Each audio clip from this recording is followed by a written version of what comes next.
Chitti Maker படிக்கிறேன். இன்னைக்கு நான் ஹேங் லைடருக்கான சேலஞ்ச் அப்லோட் பண்ண போறேன். அதுக்கான first topic parts of hang glider. First part frame aluminium மாதிரியான லைட் வெயிட் மெட்டீரியல் தான் செஞ்சுருப்பாங்க. அடுத்தது விங்கை நம்ம செயல்னு சொல்லலாம். அதை வந்துட்டு டாக்ரான் இந்த மைலர் மாதிரியான லைட் வெயிட் மெட்டீரியல் தான் செஞ்சுருப்பாங்க. அதனால தான் நம்மளோட டோட்டல் ஹேங் லைடரும் ரொம்ப லைட் வெயிட்டில் தான் இருக்கும். அடுத்தது கீழ் தான் நம்மளோட ஹேங் லைடரில் இருக்குது லாங்கஸ்ட் பார்ட். அதுக்கப்புறம் ரிப்ஸ் தான் நம்மளோட விங்ஸையும் ஃப்ரேமையும் கனெக்ட் பண்ணணும். அடுத்தது ஹார்னஸில் தான் நம்மளோட பைலட்ஸ்லாம் உட்காந்து கிளைடிங் பண்ணுவாங்க. அதுக்கடுத்து கண்ட்ரோல் பாரை யூஸ் பண்ணி தான் நம்மளோட பைலட்ஸ் நம்மளோட ஹேங் லைடிங்கோட ஆக்ஷனை கண்ட்ரோல் பண்ணுவாங்க. அடுத்த டாபிக் எப்படி அதை லான்ச் பண்ணுவாங்க, ஹில்லோட டாப்லேருந்து ஓடி வந்து லான்ச் பண்ணுவாங்க. அப்படி இல்லை ஃப்ளாட் சர்ஃபேஸ்னால் ஒரு பவர்டு ஏர்க்ராஃப்டோட ஹெல்ப்பாக நம்மளோட நான் பவர்டு ஏர்க்ராஃப்டான ஹேங் லைடர் ரோப் கட்டி இழுத்து ஒரு சர்டன் ஹைட் போன வாட்டி பைலட் அந்த ரோப்பை ரிமூவ் பண்ணிடுவாங்க. அடுத்தது நம்ம இப்போ சிஜி பற்றி பார்க்கலாம். சிஜியோட full form centre of gravity. இப்போ அதுக்கான எக்ஸாம்பிள் தான் நான் இந்த ஸ்கேல் எடுத்துக்கிறேன். இப்போ நான் இந்த ஸ்கேலில் இப்படி ஒரு ஃபிங்கரில் டோட்டலாக பேலன்ஸ் பண்ணுறேன். இப்போ இப்படி ஒரு ஆப்ஜெக்டோட டோட்டல் வெயிட்டும் எந்த ஒரு பாயிண்டில் பேலன்ஸ் ஆகுதோ அந்த பாயிண்ட்டுக்கு பேர் தான் சென்டர் ஆஃப் கிராவிட்டி இல்லை சிஜி. இது எப்படி நம்மளோட ஹேங் லைடரில் ஒர்க் ஆகுது அப்படின்னா, நம்மளோட பைலட் கண்ட்ரோல் பாரை ஸ்ட்ரெயிட்டாக வச்சுருக்கும் போது அவங்க ஸ்ட்ரெயிட்டாக தான் மூவ் பண்ணுவாங்க. ஏன்னா சென்டர் ஆஃப் கிராவிட்டி விங்கோட சென்டரில் தான் இருக்கும்.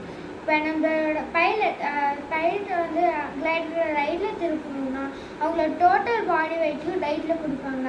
அப்போ சென்டர் ஆஃப் கிராவிட்டி ஷிஃப்ட் ஆகி நம்மளோட கிளைடர் ரைட் சைட் டர்ன் ஆகும். இப்போ நம்ம ஏர்ஃபாயில் ஷேப் பற்றி பார்க்கலாம். அது எப்படி இருக்கணும், இந்த மாதிரி மேலே கர்வ்லையும் கீழே ஃப்ளாட்டாகவும் இருக்கும். அது இந்த மாதிரி ஃப்ரண்டில் கர்வ்டாக இருக்கிறதுனால அது வழியாக ஈஸியாக காற்று வந்து அது மூலியமாக போய் அதுக்கு இன்னும் நிறைய ஏரோடைனமிக் லிஃப்ட்டை ஜென்ரேட் பண்ணும். ஏரோடைனமிக் லிஃப்ட்டுன்றது வேறு எதுவும் இல்லை, ஒரு ஃபோர்ஸ். அது வந்து நம்மளோட ஏர்க்ராஃப்ட் எல்லாம் மேன் நோக்கி இது பண்ணும். இப்போ நம்ம எப்படி ஒரு ஹேங் லைடர் பில்ட் பண்ணுறதுன்னு பார்க்கலாம். இப்போ நான் மெட்டீரியல்ஸ் எல்லாம் சொல்கிறேன். First template, broomstick 4, cutter, long size scale, scissor, pen, pencil or marker, garbage bag, double sided tape, paper tape and clue.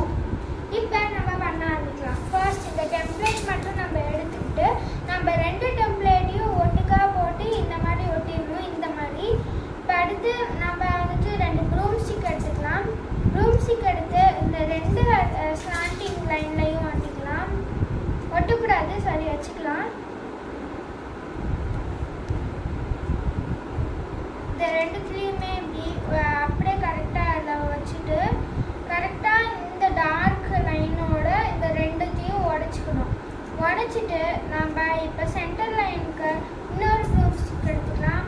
வச்சு நம்ம இதுதான் இதோட உடைக்கக்கூடாது, நம்ம 36 சென்டிமீட்டர் மெஷர் பண்ணி அதோட நம்ம உடச்சி இதில் வச்சுக்கலாம். இதுதான் லாங்கஸ்ட் பார்ட், ஏன்னா இதுதான் கீழ்.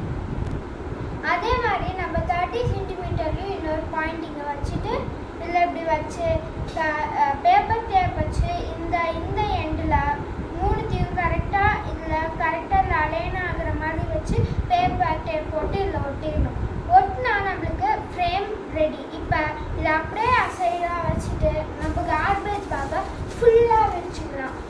ஃபுல்லாக விரிச்ச வாட்டி இப்போ இதை ஃப்ரேமாக நினச்சிக்கோங்க. இந்த கார்பேஜ் பேக்கை ஃபுல்லாக இதை ஓப்பன் பண்ணிவிட்டு ஃப்ரேமை அதில் க்ளூ போட்டு ஒட்டிக்கணும். கீழில் மட்டும் நம்ம 30 சென்டிமீட்டர் மார்க் பண்ணி சொல்லியிருந்தேன்ல, அது வரைக்கும் மட்டும்தான் கீழே ஒட்டணும். மற்ற 2 ஸ்டிக்லேயும் ஃபுல்லாகவே ஒட்டிக்கலாம். அதுக்கடுத்து நம்ம இது ஓப்பனாக வச்சுட்டு மறுபடியும் டெம்ப்ளேட் எடுத்துக்கலாம். டெம்ப்ளேட்டில் நம்மளுக்கு இந்த ஹரிசாண்டலாக ஒரு இது லைன் தெரியுதுல, அங்கே இன்னொரு ப்ரூம்ஸ்டிக் எடுத்து வச்சு அதோடு நம்ம எப்படி உடச்சிக்கணும். இந்த கீழையும் நம்ம மறுபடியும் நம்மளோட ஒட்டின ஃப்ரேமில் எடுத்து கீழே நம்ம எங்கே இந்த ஹரிசாண்டல் டேப்பை ஃப்ரேம் பாஸ் ஆகுதோ அங்கே வரைக்கும் இப்படி மார்க் வச்சுக்கலாம். இப்போ நம்ம அந்த மார்க்கில் ஒரு டபுள் சைடட் டேப் வச்சுக்கணும். அதுக்கு நேராக மற்ற 2 ஸ்டிக்லையும் டபுள் சைடட் டேப் ஒட்டிட்டு இப்போ நம்ம உடச்சி அந்த ஹரிசாண்டல் ஸ்டிக்கை அதில் கரெக்டாக அந்த மார்க் பண்ண இடத்துல கரெக்டாக